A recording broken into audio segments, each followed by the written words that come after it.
সুপ্রিয় বন্ধুরা, আমার কাছে আপনারা অনেকেই প্রশ্ন করেছেন যে ঋণ করে ফ্ল্যাট কেনা ঠিক হবে কিনা। আমরা সবাই অনেকদিন স্বপ্ন দেখি যে আমার জন্য একটা বাড়ি হোক, একটা অ্যাপার্টমেন্ট হোক, নিজের একটা ঠিকানা। এটা মানুষের আজন্ম লালিত স্বপ্ন। এই স্বপ্নর বাস্তবায়ন মানুষকে আন্দোলিত করে, আনন্দিত করে, সুখী করে এবং নিরাপত্তা দেয়। আর সেজন্য আমরা যে কোনো ভাবে, যে কোনো প্রসেসে একটা অ্যাপার্টমেন্টের মালিক হতে চাই, একটা বাড়ির মালিক হতে চাই। আমি আজকে আলাপ করব একটা অ্যাপার্টমেন্ট আপনি ঋণ করে কিনবেন কিনা, ঢাকা শহর বা ঢাকার বাইরে যে কোনো শহরে হতে পারে। এই বক্তব্যের অ্যাসাম্পশন হচ্ছে আপনি একটা অ্যাপার্টমেন্ট কিনবেন, সেই অ্যাপার্টমেন্টের দাম 2 কোটি টাকা, আপনি 30% ডাউন পেমেন্ট দিবেন, মানে 60 লাখ টাকা ডাউন পেমেন্ট দিবেন, তাহলে লোন করবেন হচ্ছে 1,40,00,000 টাকা। আপনি যদি এই অ্যাপার্টমেন্ট ভাড়া দেন তাহলে ভাড়া পাবেন 50,000 টাকা। যে হোম লোন আপনি নেবেন তার রেট অফ ইন্টারেস্ট 15% এবং লোনের মেয়াদ হচ্ছে 20 বছর। এই তথ্যগুলোর উপর ভিত্তি করে আমরা পুরো যাচাই করব যে আপনি একটি অ্যাপার্টমেন্ট লোন করে কিনবেন কি কিনবেন না। আমি পুরোটা ব্যাখ্যা করব, ডিসিশনটা আপনার। লাইফ ইজ এ চয়েস, এই চয়েস আপনাকে নিতে হবে। It's a box of chocolates. আপনি কোনটা বেছে নেবেন সেটা আপনার সিদ্ধান্ত। দেখুন, 15% সুদে 20 বছরের মেয়াদে 1,40,00,000 টাকা নিলে আপনার প্রতি মাসে ইনস্টলমেন্ট আসবে 1,75,000 টাকা। আগে বলেছি ফ্ল্যাট থেকে ভাড়া পাবেন মাত্র 50,000 টাকা। অর্থাৎ যদি আপনি যে ইনস্টলমেন্ট দিবেন 1,75,000 টাকা, তার থেকে যদি 50,000 টাকা বাদ দেন, আমি ধরে নিচ্ছি আপনি অ্যাপার্টমেন্টে থাকছেন না, তাহলে 50,000 টাকা বাদ দিলে আপনার থাকবে 1,25,000 টাকা আপনার পকেট থেকে বের হবে। দ্যাট ইজ ক্যাশ আউট হয়ে যাচ্ছে, ক্যাশ আপনার পকেটে ঢুকছে না।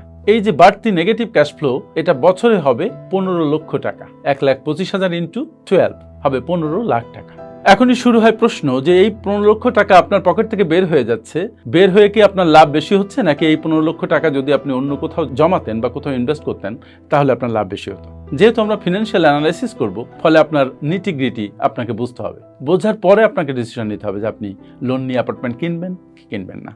দ্বিতীয় প্রশ্ন, বিকল্প বিনিয়োগ হিসাবে ব্যাংকে ডিপোজিট করা। দ্যাট ইজ যে 60 লাখ টাকা আপনি ডাউন পেমেন্ট হিসাবে দিচ্ছেন, সেই ডাউন পেমেন্ট অ্যাপার্টমেন্ট কেনার বিপরীতে না দিয়ে যদি আপনি 11% রেটে ব্যাংকে ফিক্সড ডিপোজিট করতেন তাহলে কি হতো? 20 বছর পরে এই টাকা কম্পাউন্ড ইন্টারেস্টে আপনার যে দাঁড়াতো 6,70,00,000 টাকায়। আমি ইন্টারেস্ট রেট ধরেছি 11%। কোনো ব্যাংক 11%-এর বেশি হারেও সুদ দিচ্ছে। অর্থাৎ আপনার যে ডাউন পেমেন্ট, সেই টাকাটাই আপনার 20 বছরে অনেক বড় একটা আকার নিতে পারে। আমার ভিডিওতে অনেকে বলেন যে আমি সুদকে এনকারেজ করি। আমি তাদের উদ্দেশ্যে বলছি আমি সুদকে এনকারেজ করি না, আমি সুদকে বোঝানোর চেষ্টা করি। সুদ সবসময় খুবই ভয়ঙ্কর। সুদের কারণেই পৃথিবীতে সম্পদের এত বৈষম্য।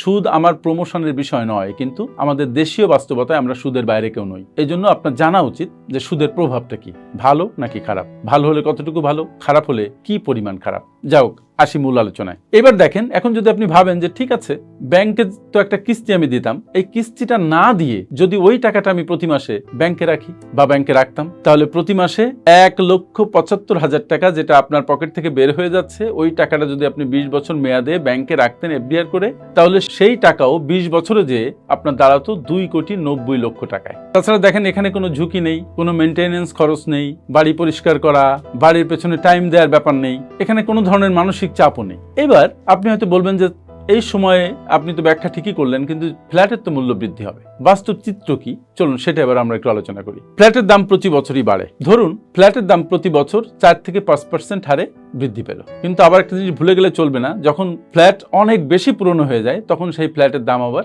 ডেপ্রিসিয়েট করে।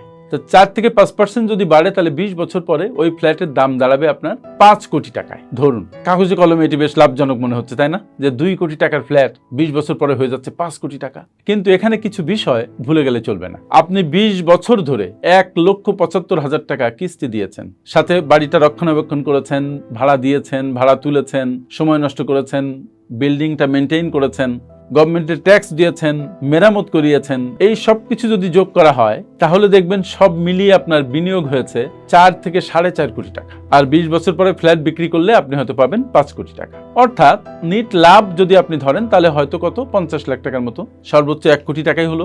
এই যে পরিমাণ, তাই এত দীর্ঘ সময়ের যে চাপ, যে ঝুঁকি, যে ঝামেলা, অনিরাপত্তা, এই সব মিলিয়ে এটা কিন্তু অনেক বেশি, মানে চাপটা বেশি, প্রফিটটা কিন্তু নগণ্য। এখন আসি যে এই 20 বছর আপনি কেমন ভাবে কাটাবেন। প্রতি মাসে 1,25,000 টাকার এক্সট্রা বার্ডেন আপনি প্রতি মাসে বহন করবেন। যদি 2-1 ইনস্টলমেন্ট না দিতে পারেন, ব্যাংক থেকে ফোন করে আপনাকে নাজেহাল করে ছাড়বে। আর এই যে 1,25,000 টাকা, এটা কোনো কোনো পরিবারের মাসিক খরচের চাইতে অনেক অনেক বেশি। আপনি অ্যাপার্টমেন্ট কেনার পরে যদি আপনার চাকরি চলে যায়, আপনি যদি অসুস্থ হয়ে পড়েন, অথবা আপনার যদি আয় কমে যায়, তখন এই প্রেশার আপনার জীবন এবং আপনার পরিবারে আরো অন্য ধরনের প্রেশার তৈরি করবে। যতদিন ঋণ পরিশোধ না হবে, আপনি স্বস্তি পাবেন না। এখন প্রশ্ন হচ্ছে, যদি আপনি ভাড়া থাকতেন, তাহলে মাসে আপনার 50,000 টাকা যেত সেম লেভেল অফ অ্যাপার্টমেন্টে, আর বাকি টাকা আপনি সঞ্চয় করতে পারতেন। ডাউন পেমেন্টের কথা আগেই বলেছি। তাহলে 20 বছর পরে আপনার কাছে এফডি হিসাবেই, মানে ফিক্সড ডিপোজিট হিসাবেই থাকতো 6 থেকে 7 কোটি টাকা। আর তখন আপনি সেই টাকা দিয়ে আপনি একটা নতুন অ্যাপার্টমেন্ট কিনতে পারতেন, কোনো ঝামেলা ছাড়া, কোনো ঋণ ছাড়াই। কিন্তু অনেকে বলবেন যে অর্থনীতি বা আর্থিক দিকে কি সবকিছু? মানসিক শান্তি একটা ব্যাপার আছে না? অবশ্যই। যখন আপনি একটা অ্যাপার্টমেন্ট কিনেন, তখন আপনি আ সেন্স অফ সিকিউরিটি মনে ধারণ করেন। অনেককে আপনি বলতে পারেন যে আপনার একটা অ্যাপার্টমেন্ট আছে, কেউ এসে খুশি হয়। আপনি কোথাও লিখলে একটা স্থায়ী ঠিকানার কথা লিখতে পারেন, কিন্তু মনে একটা অস্বস্তি ঠিকই থাকে, সেটা হচ্ছে ঋণ আছে, ঋণটা এখনো পরিশোধ হয়নি। কিন্তু অনেকের কাছে এই সেন্স অফ সিকিউরিটি, এই স্বাধীনতা, এটা অমূল্য। কিন্তু ইনভেস্টমেন্ট হিসাবে এটা অমূল্য নয়। যেহেতু বাড়িওয়ালার অনেক ধরনের সমস্যা থাকে, অন্যের বাড়িতে ভাড়া থাকতে হয়, অনেক স্বাধীনতা বিঘ্নিত হয়। এই কারণে অনেকে মনে করেন যে ঋণের ঝামেলা হলে হোক, আস্তে আস্তে ঋণ পরিশোধ করব, কিন্তু একটা মানসিক শান্তি আমার থাকবে। এই যে একটু আগে বলেছি, এটা হচ্ছে চয়েস। কিন্তু এই যে মানসিক শান্তি আসছে, সেটা কিন্তু অনেক বড় একটা আর্থিক মূল্য দিয়েই আসছে, সেটাও আপনাকে ভুলে গেলে চলবে না। এবং 20 বছরের মানসিক ট্রমা, যদি কিছু হয়ে যায়, যদি ঋণ শোধ করতে না পারি, এটাও কিন্তু কম নয়। এখন একটা নিরপেক্ষ আলোচনায় আমরা আসতে পারি যে আসলে ঋণ করে অ্যাপার্টমেন্ট কেনা ঠিক হবে কি হবে না। যদি আপনার লক্ষ্য হয় বিনিয়োগ, তাহলে আমি বলবো ঋণ নিয়ে বাংলাদেশের ক্ষেত্রে এই ধরনের অ্যাপার্টমেন্ট কেনা আপনার জন্য যুক্তিযুক্ত নয়।